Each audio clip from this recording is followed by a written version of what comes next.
వస్తువును ఆయన మీకు దూరం చెయ్యాలి, మీ చేత ఏడిపించాలి. అది ఆయన తప్ప ఒప్ప? మీరు చేసిన పాపపుణ్యాలను ఆయన లెక్క రాసుకున్నాడు.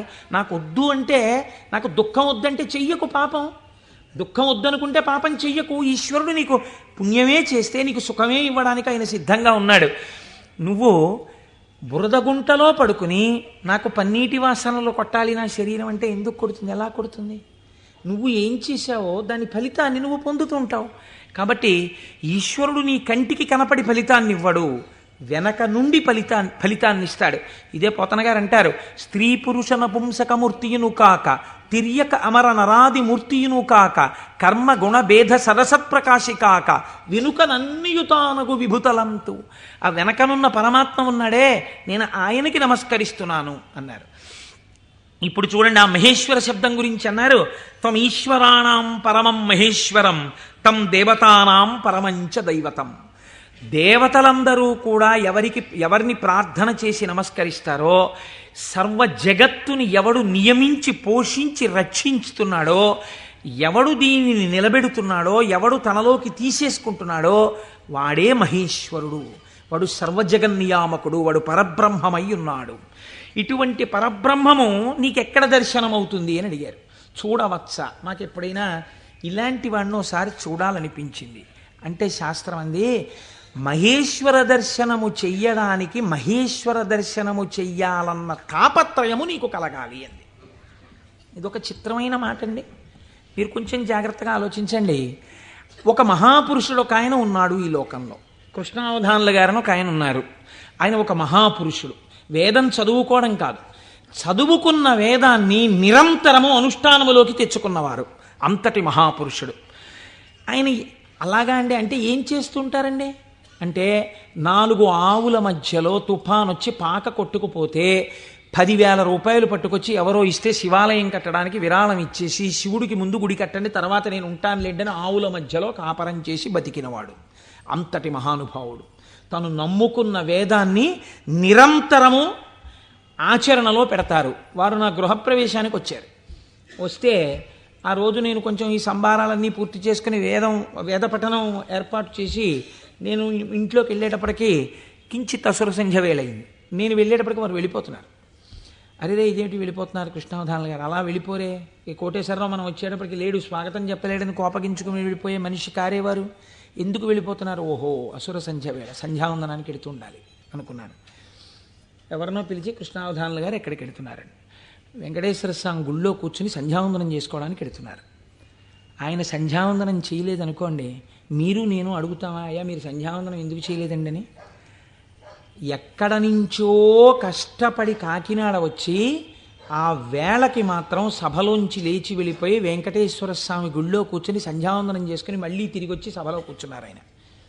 ఇది తాను చదివినటువంటి వేదాన్ని, తాను తెలుసుకున్న విషయాన్ని ఆచరణలో పెట్టడం, దీనిని శ్రద్ధ అంటుంది శాస్త్రం.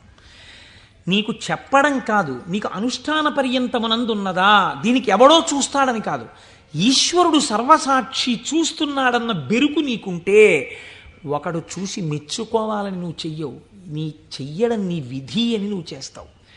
ఇప్పుడు నువ్వు అటువంటి మహాపురుషుడు ఒకడు ఉన్నాడు, నువ్వు తెలుసుకున్నావు. ఇప్పుడు మీ మనస్సు ఏమవుతుంది? ఎప్పుడైనా కృష్ణావధానుల గారిని చూద్దామనిపిస్తుంది కదండి. ఇప్పుడు రేపు సుబ్రహ్మణ్యేశ్వర స్వామి వారికి మనం ఇక్కడ ఉత్సవం చేయబోతున్నాం.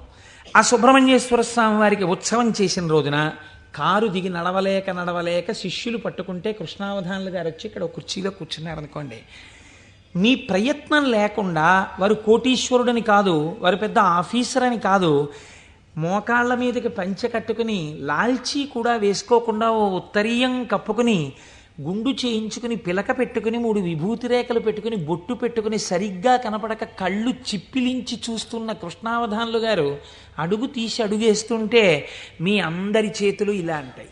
ఎందుకంటాయి? ఆయన ఒక మహాత్ముడన్న ఎరుక మీకు కలిగింది. ఈ ఎరుక లేకుండా మీరు దర్శనాన్ని వాంఛిస్తారా? మీరు ఒకసారి ఈ శివమహాపురాణాన్ని వినడం ఒక కథ కింద వినే ప్రయత్నం మీరు చేయకండి. అది మీ జీవితాన్ని అభ్యున్నతి మార్గంలోకి తీసుకెళ్ళదు. దాన్ని మీ నిత్య జీవితంలో మీకు ఎలా ఉపయోగపడుతుందో మీరు ఆలోచించండి. పరమాచార్య స్వామి ఎక్కడ మాట్లాడినా ఎప్పుడు మాట్లాడినా అలాగే మాట్లాడేవారు. ఎప్పటి కథల కిందో వారు మాట్లాడేవారు కాదు, ఇప్పుడు నీకు ఎలా పనికి వస్తుందో వారు మాట్లాడేవారు. అది ఒక సద్గురువుకు ఉండవలసిన లక్షణం. అందుకే నడిచే దేవుడు అయ్యారు మహానుభావుడు.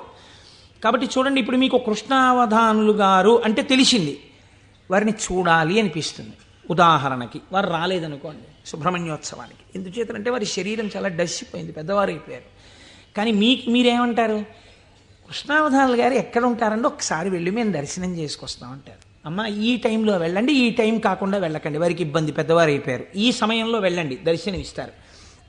మీరు ఏం చేస్తారు? ఇంత డబ్బు పాడు చేస్తున్నాం, పోతే పోయింది, కారుకి ఓ 500 పెట్టుకుని వెళ్ళొద్దాం అని ఒక ఆదివారం నాడు పొద్దున అలా కృష్ణావధానుల గారి దగ్గరికి వెళ్ళొచ్చిన వాళ్ళు ఎంతమందో నాకు తెలుసు.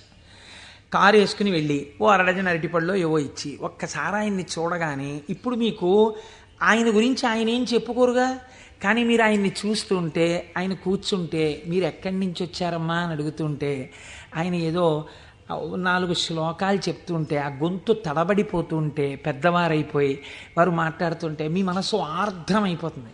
మీకు తెలియకుండా మీ కన్నుల వెంట నీళ్లు కారుతాయి. అబ్బా ఏం మహాపురుషుడు, ఏం మహాపురుషుడని పటికి బెల్లం తినేసిన నోరు తీపిగా ఉన్నట్టు మళ్ళీ కారెక్కి వచ్చేస్తారు ఇంటికి.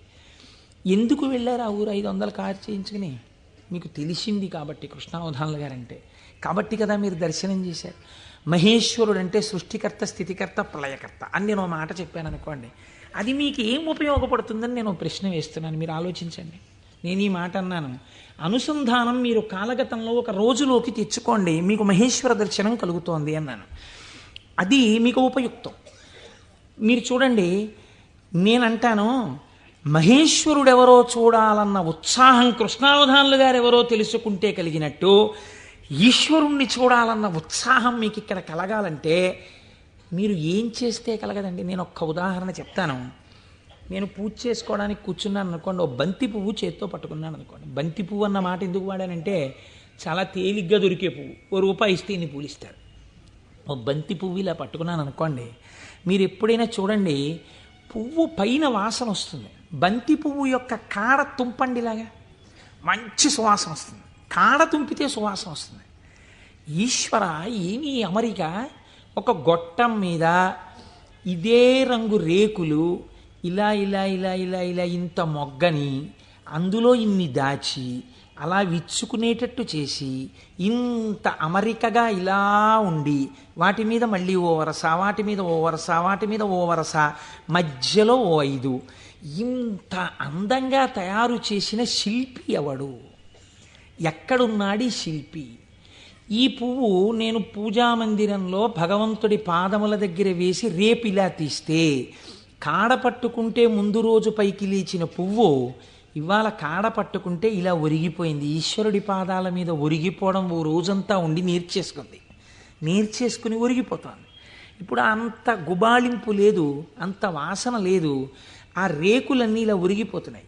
ఇంకొంచెం ముట్టుకుంటే దుర్గంధం వచ్చి చెమాయింపు వచ్చింది. ఎవరు అసలు దీన్ని ఇలా ఆ బంతి మొక్కలోంచి దీన్ని తెచ్చినవాడు, ఇంత విచ్చుకునేట్టు చేసినవాడు, ఇది ఇలా ఒడిలిపోయేట్టు చేసినవాడు ఎక్కడున్నాడు అని మీకు అనుమానం వచ్చింది అనుకోండి, అప్పుడు మీ పూజ ఆర్తితో ఉంటుంది. వాడే అటువంటి వాడై ఉన్నాడు, వాడు ఈ జగత్తునంతటినీ ఇలాగే సృష్టించి నిర్వహించి లయింపచేస్తున్నాడు, వాడే నా ఆరాధ్య దైవం అడిగో పూజామందిరంలో అని మీరు ఓం నిధనపతయే నమః అని పువ్వేయండి, రమించిపోయింది మీ హృదయం. ఇది మహేశ్వర దర్శనము. కాబట్టి ఇప్పుడు ఈ ఉత్సుకత, చూడాలి చూడాలి చూడాలి ఈశ్వరుణ్ణి అన్న తాపత్రయం మీరు సృష్టి స్థితి లయానుసంధానము నిరంతర ప్రక్రియగా చెయ్యడంలో ఉంటుంది. ఈ చెయ్యడంగా ఉంటే ఈశ్వరుడు ఎవడు? ఇప్పుడు మీరు తెలుసుకున్నారనుకోండి మహేశ్వరుడు ఏం చేస్తుంటాడో, ఇది తెలుసుకోవడం వల్ల మీకు ఆనందం కలుగుతుంది. ఇప్పుడు ఆయన సర్వజ్ఞత, తృప్తి, అనాదిబోధ, స్వతంత్రత, నిత్యమలుప్త శక్తి, అనంత శక్తిశ్చ విభోర్విధిజ్ఞా షడాహురంగాని మహేశ్వరస్య అంది శాస్త్రం. ఆయన సర్వజ్ఞత. నేను ఇక్కడ కూర్చుని ఉన్నాను అనుకోండి, నేను ఈ సభలో జరుగుతున్న విషయాన్ని పసిగట్టగలను. అసలు అది కూడా ఒక్కొక్కసారి జరగదు. ఎందుచేత అంటే నేను ఒక్కొక్కసారి అడిగినటువంటి ప్రశ్న కొంతమందికి ఈయన నిజంగానే అడుగుతున్నాడా అనిపించవచ్చు. ఎందుచేత అంటే మీరు నిన్నను కోటేశ్వరారు నిన్న ఉపన్యాసానికి వచ్చాను, నిన్న మీరు వచ్చారా అంటే అదేమిటి మీ ఎదురుగుండానే కదండి కూర్చున్నాం అంటారు. నాకు స్ఫురణలోకి వెళ్ళదు. ఎందుకు వెళ్ళదు అంటే నేను ఒక విషయాన్ని ప్రతిపాదన చేస్తున్నప్పుడు నా మనస్సు అసలు ఆ విషయం మీద రమిస్తే కదా అది వాక్కులుగా బయటికి వచ్చేది. నా మనసే రమించలేదనుకోండి, నా మనస్సు లోపల దర్శనం చేయట్లేదనుకోండి, మీకు వాక్కులుగా ఎలా వస్తుంది నా నోటి నుంచి? నా మనస్సు అక్కడ ఉండిపోయినప్పుడు నా కన్నులు ఇలా తిరిగినా ఏవో కళ్ళంలోంచి మనస్సులోకి ఎడతాయి, కానీ ఇవన్నింటినీ మనసు పట్టుకుంటోందని మీరు అనుకుంటున్నారా? పట్టుకోవట్లేదు. ఎందుకంటే ఆ మనసు వేరొక వస్తువును పట్టుకుని ఉంది. దానికోసం ఉపన్యాసం చెప్పడం, ఇంకో ప్రయోజనం కోసం కాదు. ఇలా కూర్చుంటే కాసేపు పట్టుకుంటుంది ఆ వస్తువునని. కాబట్టి ఇప్పుడు అది పట్టుకుని ఉంది, కాబట్టి ఇది పట్టుకోదు, ఇది వదిలిపెట్టేసింది. కాబట్టి కన్ను చూసినా మనస్సు పట్టుకోకుండా వదిలిపెడుతోంది. అలా మీకు నా యొక్క సర్వజ్ఞత యందు ఒక పరిధి ఉంది. నేను ఇక్కడే ఉన్నా నాకు కొన్ని తెలియవు. ఈశ్వరుడు అలా కాదు. మహేశ్వరుడంటే సమస్త ప్రాణుల యొక్క హృదయగతమైన అభిప్రాయములను కూడా తెలుసుకోగలడు. మీరు బాగా గుర్తుపెట్టుకోండి. మీరు చేస్తున్న పూజని చూసి నేను పూజ చేసుకుంటున్నాను అనుకోండి, ఉదాహరణ, వేరొకరి మీద ఎందుకు పెట్టాలి? నేను పరమ డాంబికంగా ఇన్ని పువ్వులు పెట్టుకుని ఓం నిధనపతయే నమః, ఓం నిధనపతాంతికాయ నమః, ఓం ఊర్ధ్వాయ నమః, ఓం ఊర్ధ్వలింగాయ నమః అన్న పూజామందిరంలో కూర్చుని పుష్పార్చన చేస్తున్నాను అనుకోండి. మీరు కోటేశ్వరరావు గారు ఉన్నారా అండి అని హాల్లోకి వచ్చి కూర్చున్నారనుకోండి. ఆహాహా, ఏం పూజ చేస్తున్నాడండి కోటేశ్వరరావు, నిజంగా ఏమి ఉచ్చారణ, ఏమి నామాలు చెప్తున్నాడు అని మీరు ఇక్కడ గబగబా సోఫాలో కూర్చున్న వారి కింద కూర్చుని కళ్ళు మూసేసుకుని, ఇప్పుడు ఆయన ఇలా పువ్వులు వేస్తుంటారు, ఇలా నామం చెప్తుంటారని మీకు ఆ నామాలు రాకపోయినా మనస్సులో ఇలా ఇలా మీ చెయ్యి అంటూ మీరు పువ్వులు వేసేస్తూ మీరు కూర్చున్నారు. అక్కడ పూజ చేస్తున్న నేను నామాలు నోటితో చెప్తున్నాను, కానీ నా మనస్సు రేపు ఉదయం నేను పెళ్ళికి వెళ్ళాలి, ఈ పెళ్ళికి వెళ్ళినప్పుడు మనం 10ంటికి ఆఫీస్కి వెళ్ళిపోగలమా, లేకపోతే 1 గంట పర్మిషన్ పెట్టి 11 గంటలకు వెళ్ళిపోగలమా, ఒకవేళ వాళ్ళు భోజనానికి ఉండిపోమ్మంటే దీన్ని వంట చేయమని చెప్పడమా, అక్కర్లేదులే భోజనానికి ఎడదామందామా, భోజనానికి ఎడదామంటే ఇది మీరు వచ్చి నన్ను తీసుకెడతారా ఆఫీస్కి అయితే అంటుందేమో. ఇప్పుడు ఎక్కడున్నాను నేను వాళ్ళ ఇంట్లో పెట్టే భోజనం దగ్గర ఉన్నాను. పైకి ఏం చేస్తున్నాను? ఓం నిధనపతయే నమః, ఓం నిధనపతాంతికాయ నమః. నా పూజ వింటున్నవాడు, హాల్లో కూర్చున్నవాడు ఏం చేస్తున్నాడు? ఆయన కోటేశ్వరారు ఎంత బాగా పూజ చేసుకుంటున్నారో అని తను వచ్చిన పని మర్చిపోయి తను రమించిపోయి ఇక్కడ ఈశ్వరుణ్ణి చూస్తూ ఆయన పాదాల మీద బొడ్డు మల్లెలు వేసేస్తున్నాడు. ఇప్పుడు పూజ చేసిన ఫలితం ఈశ్వరుడు ఎవరికి వేస్తాడో తెలుసా అండి? హాల్లో కూర్చుని ఆయనకి వేస్తాడు. కోటేశ్వరరావుకి ఏం వేస్తాడో తెలుసా అండి? ఆయన పూజ చేసుకునేటట్టుగా గట్టిగా నామాలు చెప్పిన ఫలితం వేస్తాడు. చూసారా? ఇది సర్వజ్ఞత. ఇది మీకు దొరకదు. మీరేమంటారు? నేను బయటకు వస్తే కోటేశ్వరరావు పూజ చేసుకున్నారంటారు. హృదయగతమైన అభిప్రాయమును పట్టగలిగిన వాడు. అందుకే శివానందలహరిలో శంకరాచార్యుల వారు మాట అన్నారు, వటుర్వా గేహీవా ఇతిరపి జటీవా తదితరో నరోవా యక్కశ్చిద్భవతు భవకింతేన భవతి యదీయం హృత్పద్మం యది భవతధీనం పశుపతేః తదీయస్త్వం శంభో భవసి భవభారంచ వహసి. నువ్వు వటువా మాకు చెప్పకు, నేను ఉపనయనం చేసుకున్న వటువునండి, ఏం కావాలి మాకైతే? నువ్వు సంధ్యావందనం చేస్తావా, గాయత్రి చేస్తావా చెప్పు. గేహీవా, నేను గృహస్థాశ్రమంలో ఉన్నాను, అయితే ఎవరికి గొప్ప? గేహీవా ఇతిరపి జటీవా తదితరో, అబ్బో మిగిలిన ఆశ్రమాలు ఏవైతే కానివ్వండి, మాకేమిటి గొప్ప? ఇవి కాదు. నీ మనస్సుని ఈశ్వరుడి పాదముల మీద పెట్టడం నీకొచ్చా? నీకొస్తే చెప్పు. ఈశ్వరుడు నీ వెంట పరిగెడుతున్నాడు, నీ మనస్సు అక్కడ పెట్టడానికి నువ్వు చేస్తున్నటువంటి పరిశ్రమకు పూజ అని పేరు. నీకు అది అలవాటు అవ్వడానికి పూజ చేస్తున్నావు. నువ్వు అది అలవాటు అయిపోతే ఎక్కడున్నా పూజ చేయగలవు, అంటే దాని అర్థం పూజ మానేయమని కాదు. కాబట్టి హృదయగతాభిప్రాయమును పట్టగలిగినటువంటి వాడు. ఇది సర్వజ్ఞత, స్వతంత్రత. ఇవి రెండు ముడిపడి ఉంటాయి ఈశ్వరుడితోటి. అన్నీ చూస్తుంటాడు ఏకకాలమునందు. సమస్త చరాచర జగత్తులో ఉన్నటువంటి ప్రాణుల యొక్క హృదయాంతర్గత భావములను తాను చూస్తాడు. చూసి ఆ భావముల యొక్క పరిపుష్టి చేత మోక్షాన్ని కూడా అనుగ్రహించేస్తాడు. మీకు పైకి దొరకదు, మీకు ఒక్క నాటికి పైకి చూస్తే దొరకదు. ఇది నేను మీకు దీనికి ఒక ఉదాహరణ చెప్తాను. మనం ఇవి వినటం చేతనే పరమశివుడు ప్రసన్నుడవుతాడు. పెరియ పురాణం అని మనకి నాయనార్ల చరిత్ర చెప్తుంది. అందులో శాక్య నాయనార్ అని ఒక నాయనార్. ఆయనకి గొప్ప శివభక్తి తత్పరుడు. కానీ ఆయన ఉన్నటువంటి రోజులు ఎటువంటివంటే శివుడి గురించి మాట్లాడడం కానీ, శివ అన్న నామం చెప్పడం కానీ, శివార్చన చెయ్యడం కానీ కుదరనటువంటి భయంకరమైన పరిస్థితులలో ఆనాటి రోజులున్నాయి. లోపల పరమభక్తి, శివారాధన చెయ్యాలని. కాంచీపురంలో ఉండేవాడు మహానుభావుడు. శివలింగాన్ని ఒక దాన్ని తీసుకొచ్చి రోడ్డు మీద పెట్టారు ఆ రోజుల్లో.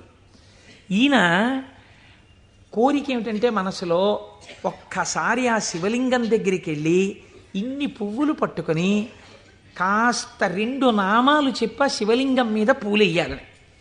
ఆ రోజుల్లో పరిస్థితి ఏమిటంటే శివలింగం మీద పూలు ఎవడైనా వేశాడో, శివుడికి నమస్కరించాడో ప్రళయమే. కాబట్టి ఇప్పుడు ఎలా శివ పూజ చేయడం? ఆయన ఏమించుకున్నాడంటే మార్గం, శివార్చన చేయని వాడిలా పైకి కనపడాలి, లోపల శివార్చన చేస్తున్న కోరికకి తీరాలి. అందుకని ఆయన అటుగా వెడుతూ రోజు అన్నం తినే ముందు కళ్ళంబట నీళ్లు పెట్టుకుని, శివ నీ పూజ చెయ్యకుండా ఎలా తిననయ్యా అన్నమని ఆ రోడ్డు మీద ఉన్న శివలింగం దగ్గరికి వెళ్ళి శివుడివా నువ్వు శివుడివా అనో రాయి తీయడం. ఇంత పెద్ద చామంతి పువ్వు నా చేత్తో పట్టుకున్నాను అనుకుని శివట నిలబడేసేవాడు. లోపల చామంతి పువ్వు వేశాను, శివుడివా అని మళ్ళీ ఇలా తీయడం, శివ అని మళ్ళీ ఇలా ఓ రాయేయడం. ఇంత బొడ్డు మల్లె వేశాను. పరమశివుడి పాదాల మీద ఏం పడ్డాయో తెలుసా అండి? చామంతి పూలు, మల్లెపూలు పడ్డాయి. చూసే వాళ్ళందరూ ఏమనుకున్నారో తెలుసా అండి? వీడు అసలు నిజంగా మన మాట వింటున్నవాడు, చూసావా శివలింగం మీద రాళ్ళు వేస్తున్నాడు వీడు, వీడిని మనం చాలా గౌరవంగా చూడాలనుకున్నాం. లోకానికి అర్థం అవుతుందా, శివుడికి అర్థం అవుతుందా? శివుడికి అర్థం అవుతుంది. ఇది శాక్యనాయనార్ జీవితం. ఇంతే ఆయన పూజ. ఇది ఆర్తిలోంచి వచ్చిన పూజ. ఒకరోజు ఆయన అన్నం తినడానికి కూర్చున్నాడు, భార్య వడ్డించింది. వడ్డిస్తే అన్నం తినబోయాడు. శర్వహ అనో నామం జ్ఞాపకానికి వచ్చింది. ఈ అన్నం నాకు పెట్టినవాడు శంకరుడు, లోపలికెడితే జీర్ణం చేస్తున్నవాడు శంకరుడు, అగ్నిని ఆదేశించి అన్నాన్ని ఉడికేటట్టుగా నా ఇంట పాచకుండి చేసినవాడు శంకరుడు, నీటిగా ఈ అన్నం ఉడికేటట్టు కలిసినవాడు శంకరుడు. నేను శంకరుణ్ణి. నేను పశువు తిన్నట్టు ఈ అన్నం తినడానికి వచ్చాను.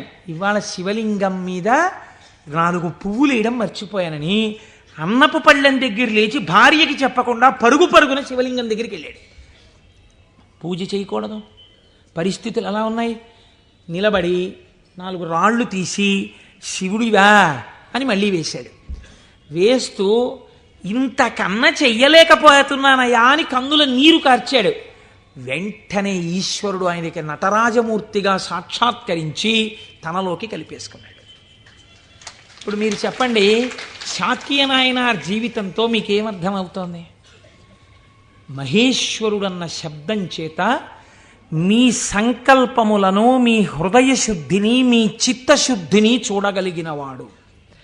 ఇది ఆయన స్వతంత్రత. ఇప్పుడు మీరు బాహ్యంలో ఆయన లోపల చేసింది మీకు తెలియదు. అంటే శంకరుడి మీద రాళ్ళు వేసినటువంటి వాడికి మోక్షం ఇచ్చినవాడు శంకరుడు అని మీరు సిద్ధాంతం చేశారనుకోండి, మీరు నేను అలా వేస్తే ప్రమాదాలు వస్తాయి. కాబట్టి లోపల ఏ భావనతో ఒక్క రాయి వేసినా దాన్ని భావనకి అనుగుణంగా తీసుకుని ఉద్ధరించి, చాలు పొంగిపోయాను రా నీ భక్తికని అన్నం విడిచిపెట్టి 4 రాళ్లతో పూజ చేసిన వాడికి మోక్షం ఇచ్చినవాడు. ఇలా చేస్తే మోక్షం ఇవ్వాలని ఏమైనా రూల్ ఉందా? అలా నియమాలేమి ఉండవు. ఈశ్వరుడి స్వతంత్రత, ఆయన ఇయ్యగలడు. ఇది మహేశ్వర శబ్దము చేత ప్రతిపాదింపబడుతుంది. ఇది ఆయన శక్తికి లోపం ఉండదు. ఆయన ఇది చేశాడు కాబట్టి ఇంక ఇది చెయ్యలేడని మీరు చెప్పలేరు. ఆయన శక్తి క్షీణించిపోయిందండి, ఆయన అలిసిపోయాడండి, అలా ఏం ఉండదు.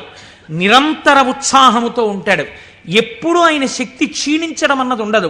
అటువంటి వాడెవడో సర్వజ్ఞత, తృప్తి అన్న మాట ఎప్పుడు వస్తుందండి? మీరు చూడండి, ఒక ఆయనకి పెద్ద బంగళా ఉంది, కానీ ఆయన ఎప్పుడు ఎక్కడ కూర్చుని ఉంటారంటే ఆ ఇంటి పెరట్లో ఓ చక్కటి పూలతోట ఉంది, అందులో ఆయన ఒక ఈజీ చైర్ వేసుకుని అందులో కూర్చుని ఉంటారు ఎక్కువ. మా దొరగారు ఎక్కువగా వేప చెట్టు కింద కూర్చుని ఉండేవారు. వేప చెట్టు కింద కూర్చుని దొరగారు ఉన్నారు కాబట్టి దొరగారు ఇంట్లో ఉండడానికి అవకాశం